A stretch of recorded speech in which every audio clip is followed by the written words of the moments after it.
සුබ නවසරක් හැමෝටම. සබස්ක්‍රයිබ් කරලා බෙල් අයිකන් එක ක්ලික් කරලා අපිත් එක්ක එකතු වෙන්න. ඉතින් අද අලුත් වීඩියෝ එකක් ගේන්න හදන වෙනස් වීඩියෝ එකක්.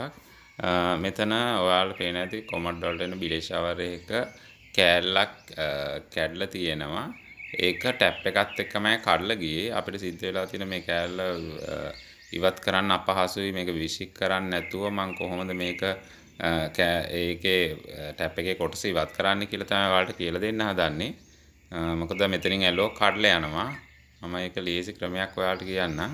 මේ විදිහට බෞද්ධයක් අරගෙන MNC අපිට කරන්න තියෙන්නේ මේ ඒ කොටස රත් කරන්න පොඩ්ඩක්. ඒ කියන්නේ මේ චීනා චට්ටි වෙන්න ඕන මෙතන තියෙන්නේ. ඒ කොටස හිමීට මේ රත් කරලා තමයි ගලවන්න ඕනේ. නැත්තම් මේක කැඩෙනවා. මේ සම්පූර්ණ මේ කොටසම විසික් කරන්න වෙනවා. එහෙම වුණොත් අපිට ලොකු අපරාධයක් වෙන්නේ. මේ විදිහට තමයි ඔයාලට පාවිච්චි කරන්න පුළුවන්.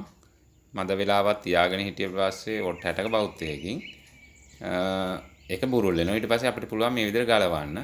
නැත්තම් ටිකක් මේක ගලවන්න අමාරුයි. මම ටැප් එකේ තියේදි ගලවන්න ගිහිල්ලාම තමයි කඩලා ගියේ. ඉතින් ඊට පස්සේ අපිට මෙතනින් ගලවා ඉවත් කරලා අලුතෙන් එකක් යොදන්න පුළුවන්. මම හිතනවා ඔයාලට මේ වීඩියෝ ගොඩක් වැදගත් වෙයි කියලා. ගොඩක් අය මේ ගලවන්න බැරි වුණාම මේ කොටසම ඉවත් කරලා දානවා. මේ විදිහට පොඩ්ඩක් හීට් කරාට පස්සේ අපිට කරදරයක් නැතුව ගලවන්න පුළුවන්. ගලවලා වොෂර් එකත් අයින් කරලා අපි අලුත් වොෂර් එකක් දාමු.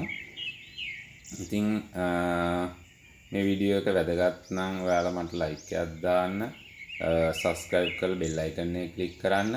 මම මේ වගේ අලුත් වීඩියෝ කීපයක් ඔයාලට ඉදිරියේදී ගෙනල්ලා දෙන්නම්. ඉතින් අපි නැවත අලුත් වීඩියෝ එකකින් හමු වෙනතුරු ඔයාලට සුබ නවසරක් වේවා.